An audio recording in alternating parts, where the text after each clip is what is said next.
Mr. Secretary, a couple of days ago, in the last hearing when you were here, we somehow settled the issue that restitution is not a requisite for an applicant to the WPP. Is that correct? It's not in the law. But sa akin ko kasi, hindi lang po batas na nagdidictate dito. It's also what is morally right, what is expected of us. Yan po kasi kahit hindi nilagay sa batas, mga given po yan sa ating lipunan. What do you mean by that, Mr. Secretary? Kasi wala nga sa batas yung Wala nga sa batas. yung Then, anong requirements ilalagay mo sa batas? for admission to the witness protection. Ang restitution is not part of it. Yes, it is not. Oh, pero hindi ho nangangahulugan na hindi namin pwede i-layout yan depending on the case. Mr. Secretary, I am still in the stage where a particular applicant wishes to apply under that program. And there is a process.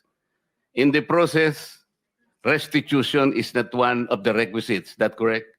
Opo, pero if it's in terms of this case being a financial crime, sir, this is a crime against the Mr. Secretary, financial status of the Filipino people, of the Philippine Republic. I think that it's just right. Mr. that we ask. Secretary, are you amending the provision of the No, law? sir. No, sir. But that is how we run the witness protection program. As a lawyer, Mr. Secretary, may I ask you, in a criminal prosecution, the civil liability is impliedly instituted. Is that correct? Of course. Kaya nga eh.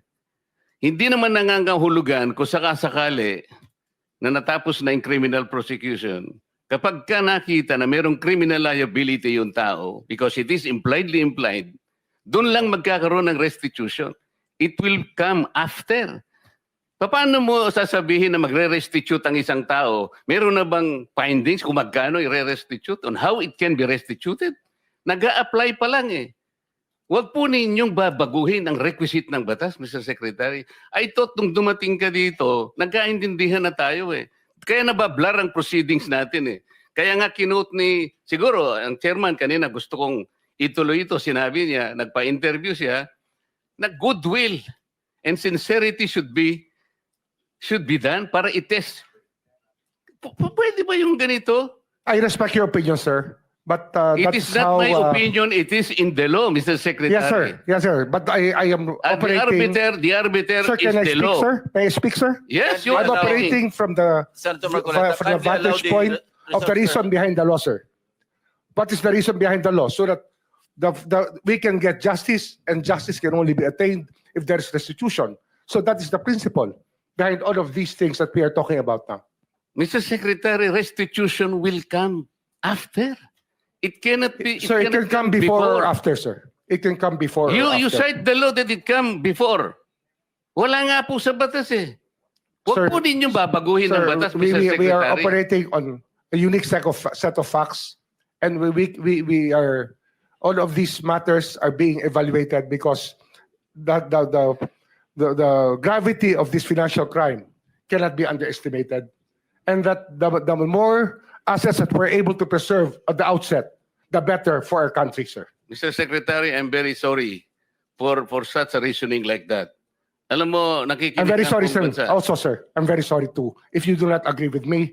But I respect your opinion, sir, and we will carry out our job as we deem fit, as we see. Mr. Chair, I said that the I country am not needs. expressing an opinion here. I am articulating the provision of law. You do not change the provision of law, Mr. Secretary.